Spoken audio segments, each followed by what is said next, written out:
In this video, we will be looking at Mangala Sutta, verse 8. Arati virati papa majjapana cha sanyamo appamado cha dhamme su etam mangalamuttamam. And with the text, here we are, I'll call it up for you.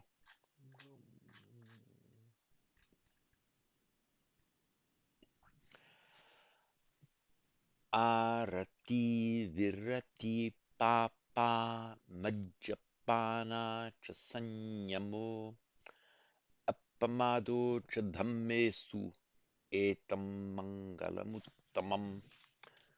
Strictly speaking, this should be subdotted M, anuswara. So, arati virati papa, ceasing, arati virati, ceasing and desisting.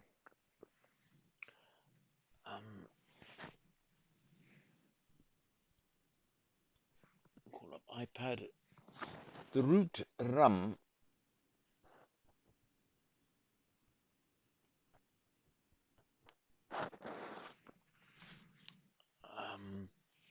the original meaning of that root is like resting or being quiet. Sorry, peacefully resting. And then by extension it came to mean delighting in something. But in its original meaning of arrest, we get, and from the verbal noun ram, arama.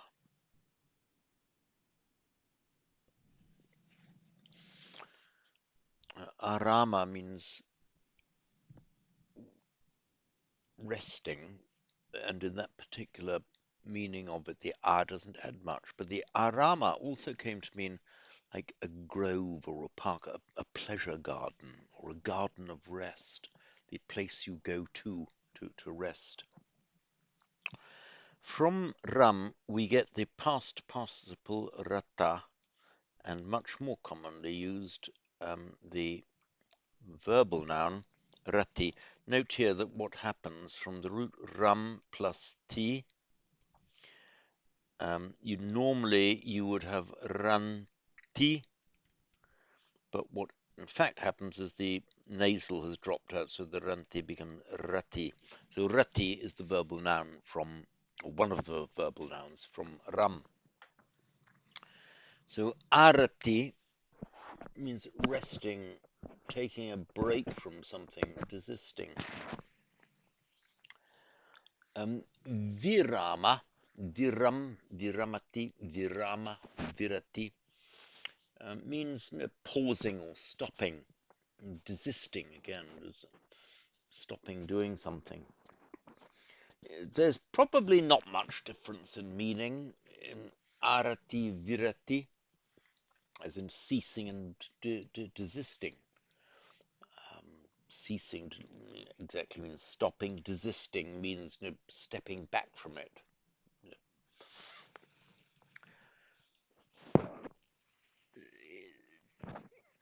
Under normal grammar, this verbal noun formed with the addition of a t has a short I at the end, so arati, virati, short I.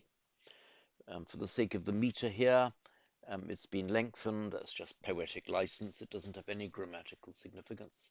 So if this were written in prose, it would be arati viraticha papa, or papa arati viraticha.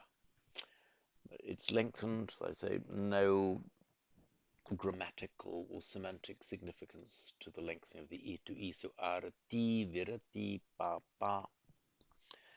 Papa, that is the ablative form, stem papa, neuter noun papam, often translated as sin, but it's anything wrong or bad or evil. If it's a broad word, it's papa. It's still much used in modern Hindi, for example. So Arati, virati, pa, pa. So ceasing and desisting, restraining, holding back, stopping wrongful acts, wrong acts. Majjapana chasanyamo. Majja, we have it in the prefix suramerya majja pamadatthana suramerya majja. These are all forms of intoxicating drinks. Not fully possible, as far as I know, to determine exactly what they were, but I think they included hallucinogenic drinks,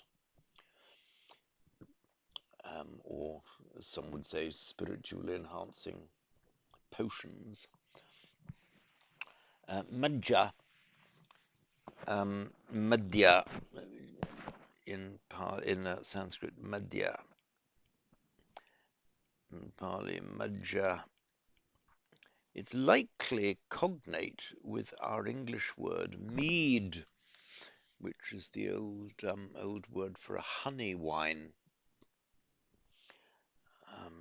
Anyway, some kind of alcoholic drink. And pana, see, we have the root pa to drink, and just as we have the root da to give dana, so we have pa, pana. So pana, drinking, the act of drinking. So make this into an ablative, pana, sanyamo, restraining oneself, holding back, majjapana, the drinking of intoxicants. I think we can probably treat majja, even though we don't know. At least I think we don't know. I don't know anyway exactly what it means, but any kind of intoxicant. So majjapana, sanyamo, refraining from pana, of majja, refraining from the drinking of intoxicants.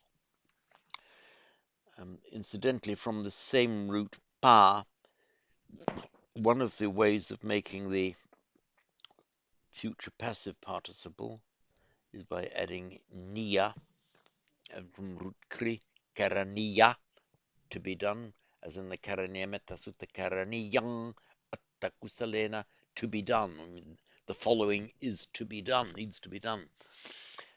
So paniya, but it doesn't mean it has to be done, it can also mean doable. So, for example, we have paniya, means drinkable, that which can be drunk. So that's paniya, drinkable.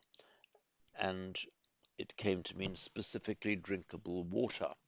Note that in modern Hindi and Urdu, and I think other languages of northern India as well, pani, the direct derivative from the Sanskrit in Pali, paniya. Pani just means water generally, whether drinkable or not. I mean, water in a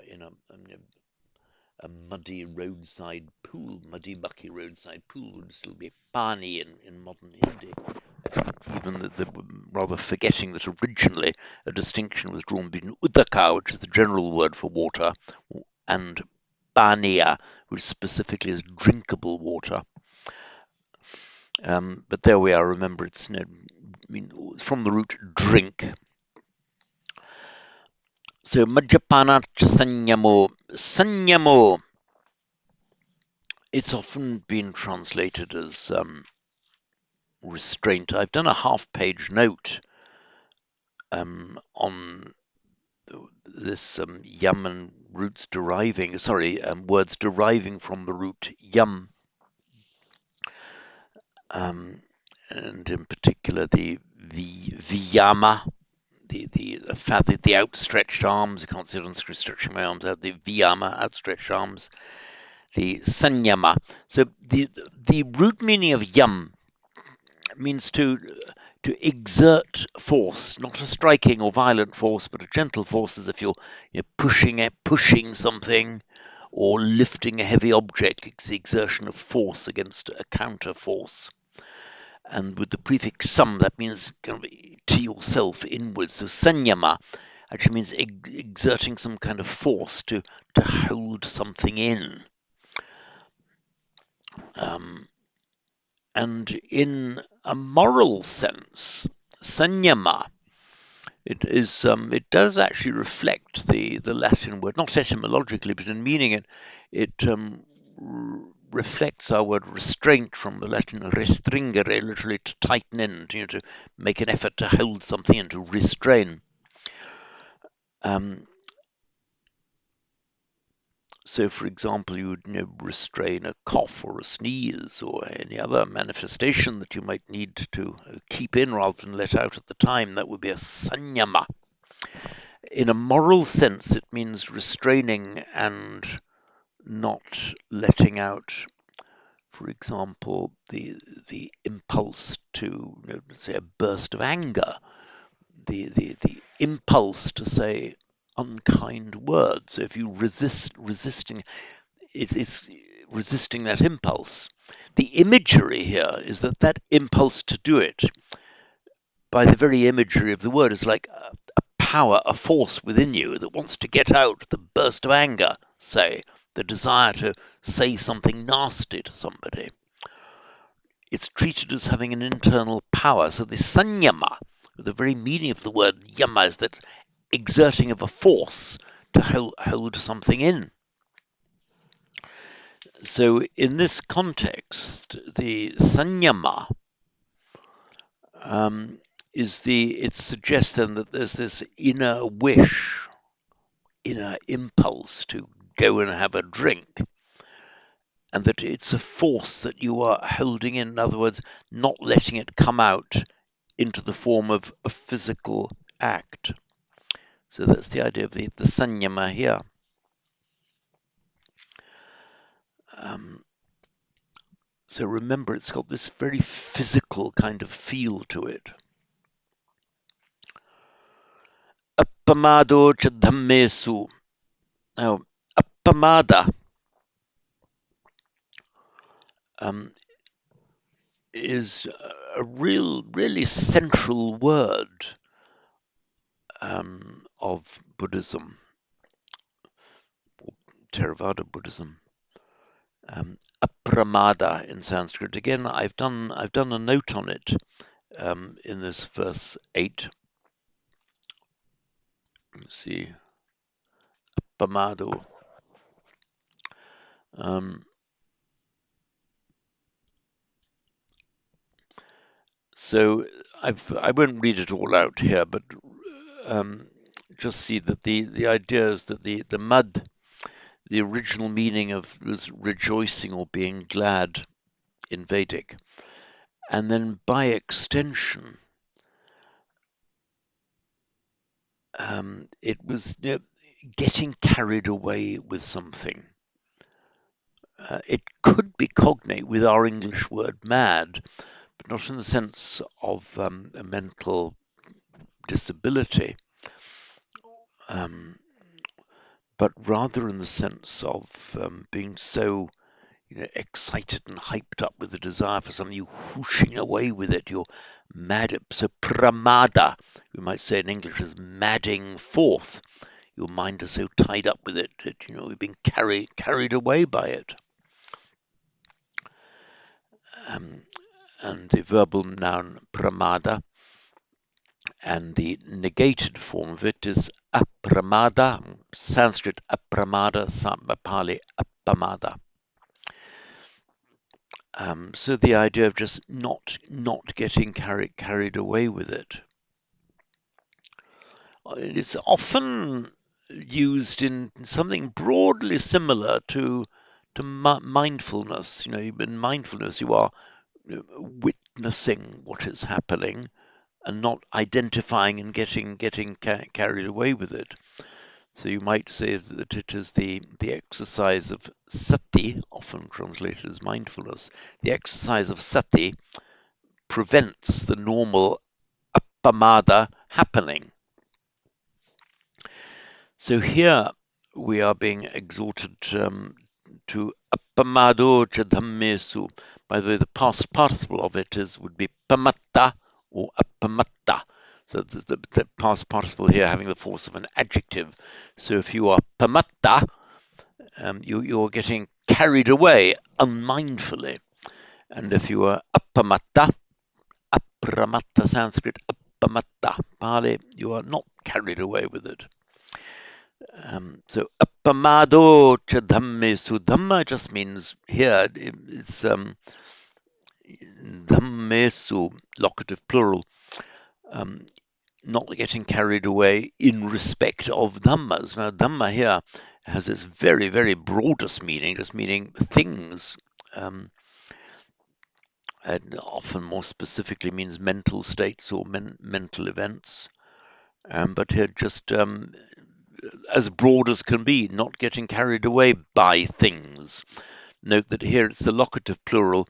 Very often you find that in a certain attitude of mind, like desire and fear, pamada here, getting carried away.